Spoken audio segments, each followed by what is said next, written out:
Hello, with us today we have Shanda Ceretti. Hi, Shanda. Could you tell us a little bit about yourself and what you do?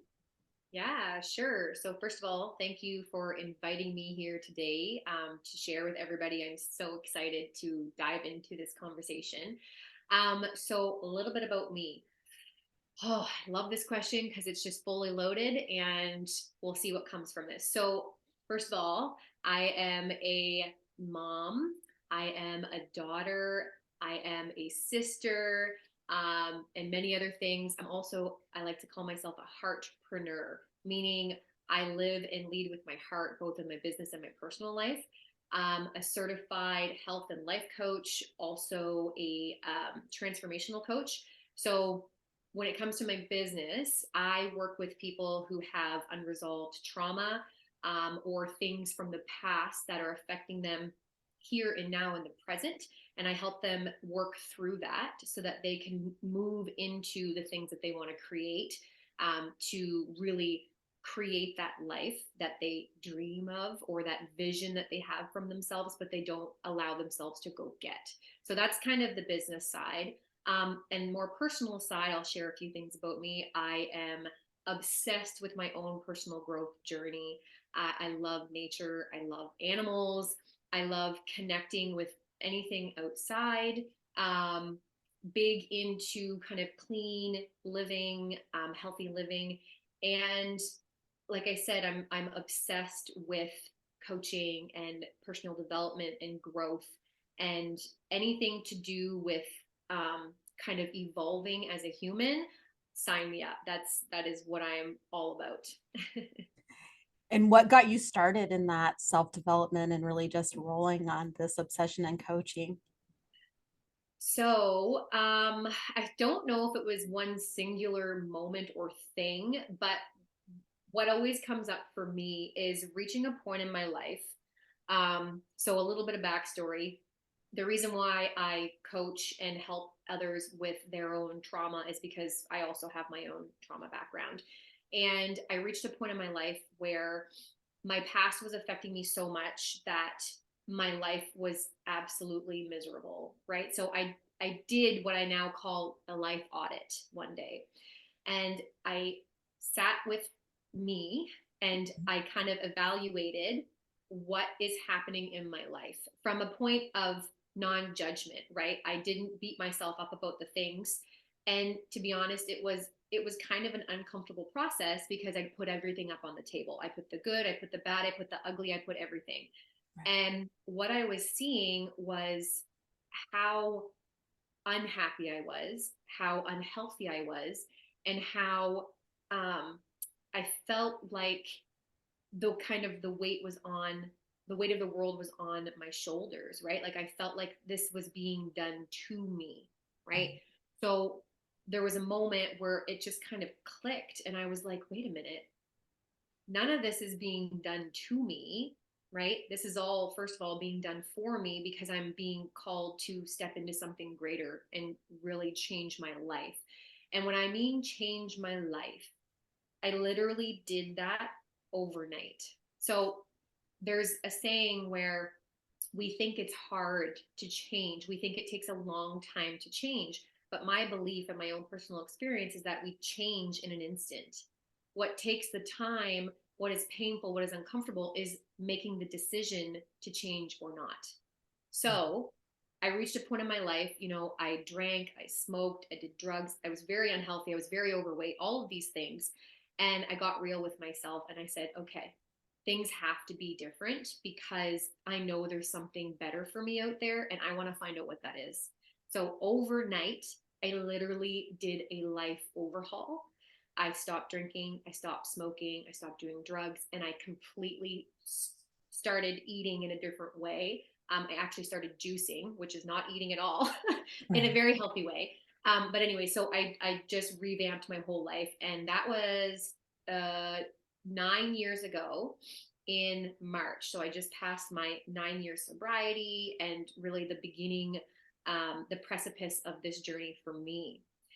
So that was kind of that was my personal experience. That was the straw that, broke the camel's back, so to speak, or the Mhm. tipping point that launched me on the trajectory of where I am now. And what, as you first started and you're making those changes, what kinds of things did you notice were different in your life as you're making these hard changes, as people would call them? It's interesting. And before, I used to have a lot of guilt or even shame around this because none of it was hard. And that was something that I chose not to share with people because I thought that I would be judged or people wouldn't believe me and all of those things, right? But now, where I am in my life, I realize that it's something, first of all, to be super proud of. And it's something to realize, like, when you make that decision and when you commit to something full heartedly, like I was all in on it, it wasn't an issue. It was a non issue. It wasn't hard, right? I didn't have cravings for drinking, which, by the way, like, I was an alcoholic. So it wasn't just I drank here and there. That's why I quit, because it was a problem for me. I Right. didn't have cravings for smoking or doing drugs or anything like that. It was just the decision was made and it was finite, right? Um, so I don't carry that guilt or shame anymore.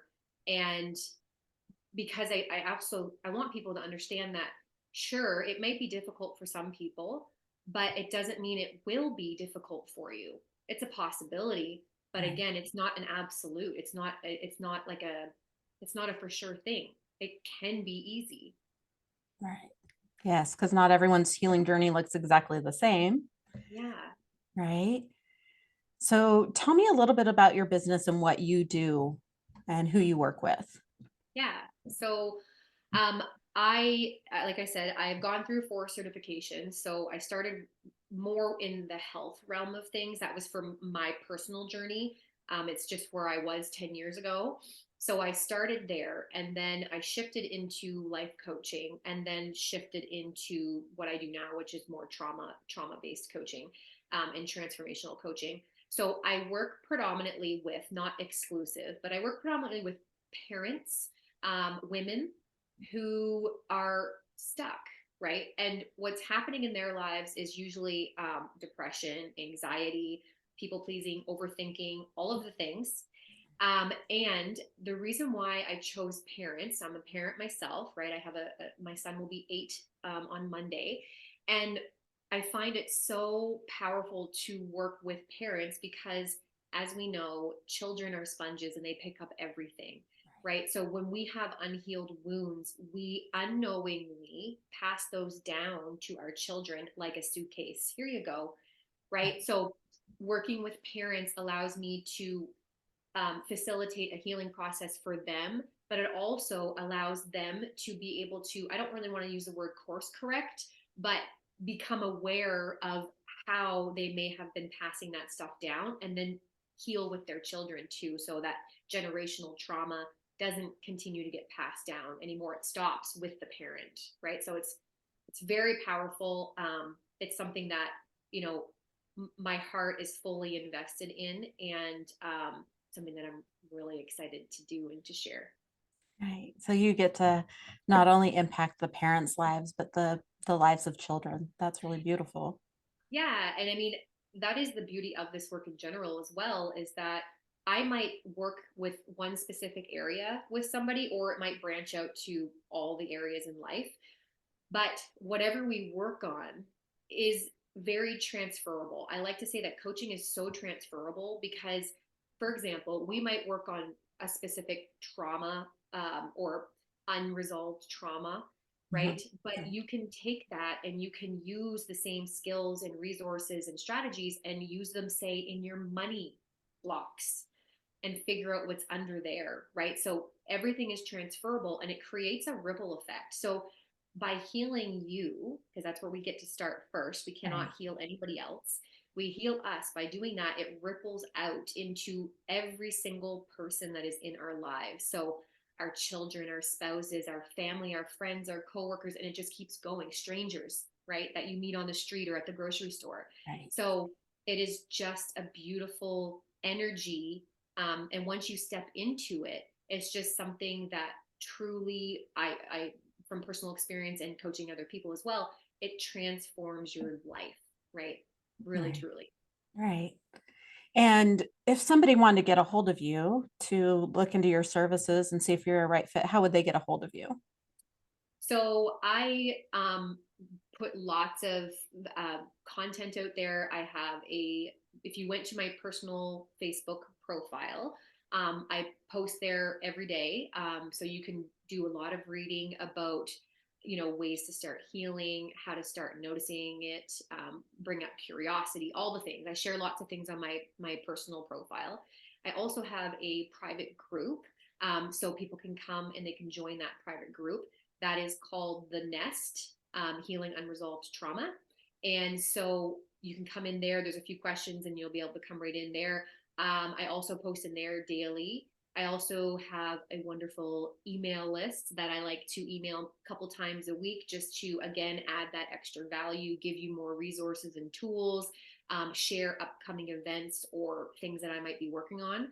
And I'm on Instagram too. You can find me there, but if you want to connect, I would recommend going to Facebook, as that's where I'm more present, is on Facebook. Yeah. Okay. And what kind of events happen in your private group? Yeah. So this is just such a beautiful year, such a big year. I've created something that I like to call my baby. So I launched this 4-day training in January. I've done it 3 times, going on my fourth time. And it's called Rise Above the Past. And it's a 4-day event where I literally give you tools, practical and implementable tools that you can start using right away, like the very first day. And when I say that I poured everything into this, that is not an understatement, right? The feedback that I have gotten from the people who have come through and done this journey already and multiple times, have shared, that they've already started to transform their lives just from this. So this is like arms open, come in, all are welcome, and just take what you take and implement the things right away. So it's a 4-day experience, where I teach an hour every day, and you get homework and all those fun things, and you truly get some major insight into where you are now, where you want to be, and why you are where you are, and how to get to where you want to be. So it's there's a lot of science base behind it. There's a lot of personal experience and lived experience, and all just kind of balled into one beautiful package, with my own unique flair, and touch on that. And so you say you lead your business with your heart. So tell me what that means when you're leading your business with your heart and your life, actually. Yeah, so I love that question, because what I find actually is that most of us, and I talk about this in my training, but most of us live in our heads, right? And this is where all the drama comes from. Drama lives up here, ego lives up here, overthinking, analyzing, all those things are up here. And whenever you live predominantly in your head, you are likely someone who experiences anxiety, you're stressed out, you feel like there's not enough, literally anything, time, money, resources, whatever it is, right? And when you can drop down into your heart, your experience literally immediately changes.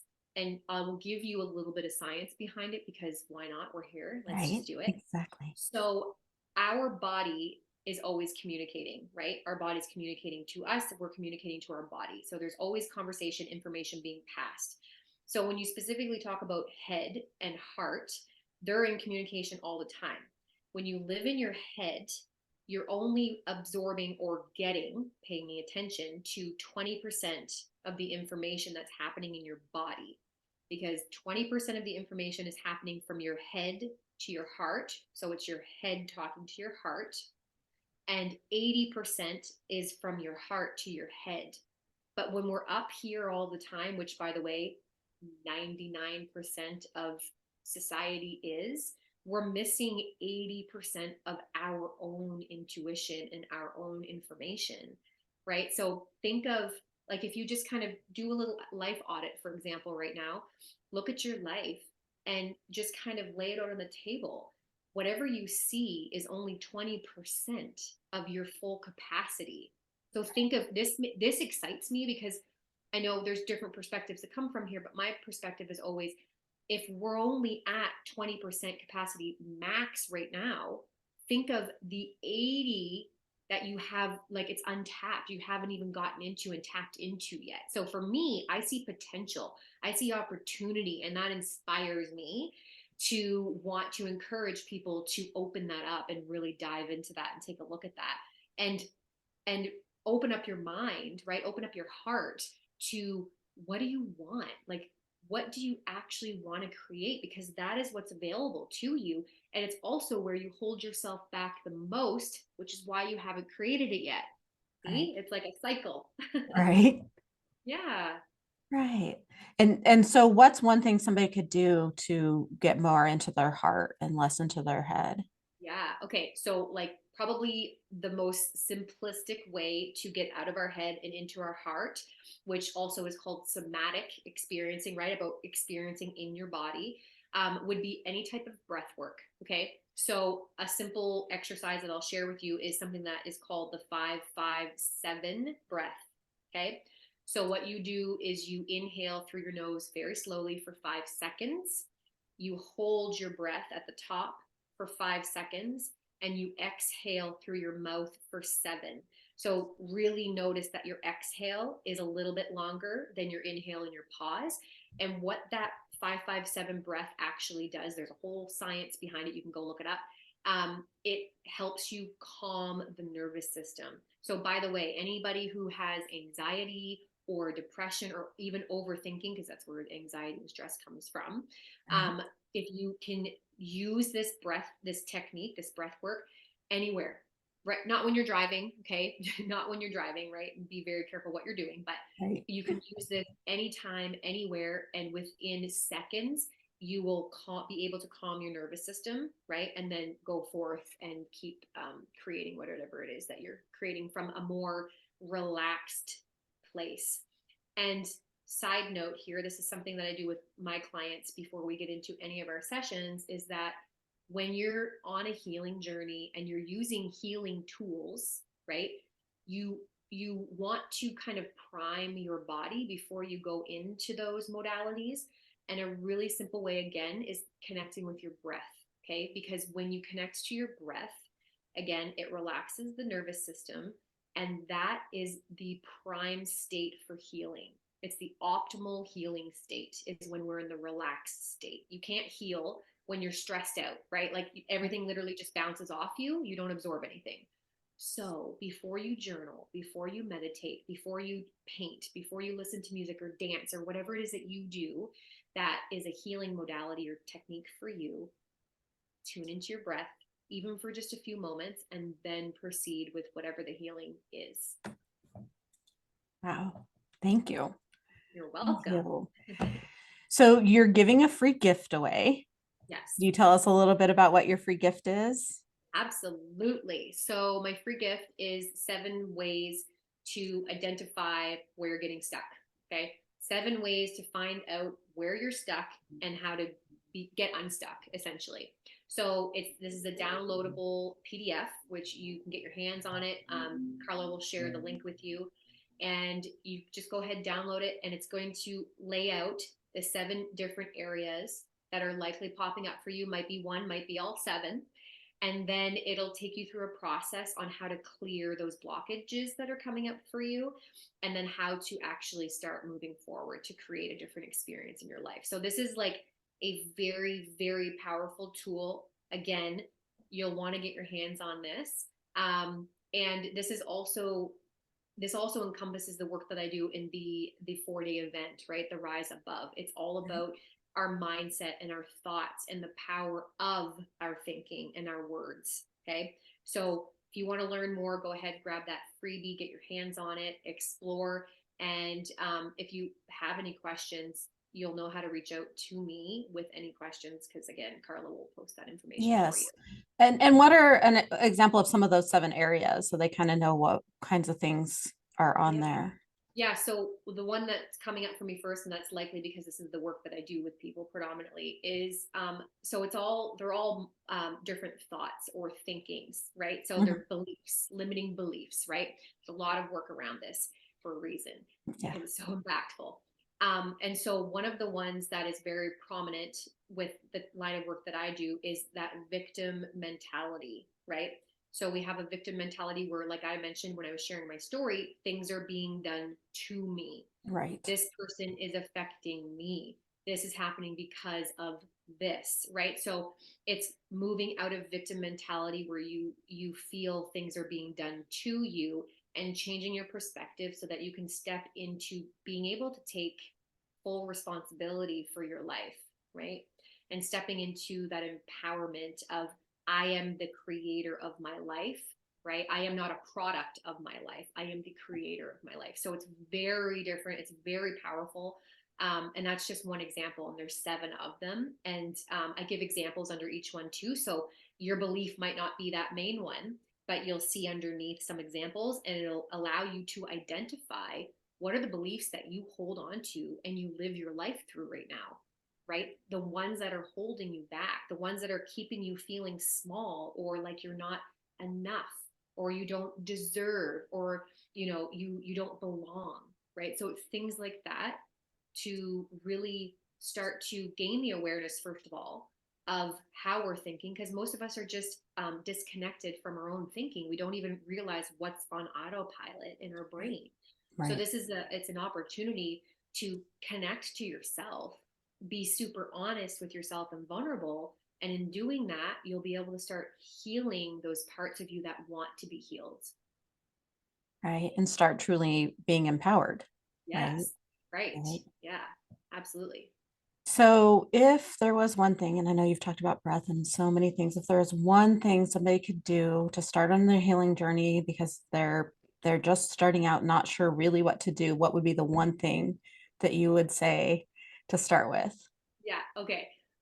All right. So I talk to hundreds, thousands at this point people all the time. I'm always in conversation with people. The biggest thing that comes up is fear. Our fear-based thinking holds us back all the time. Okay?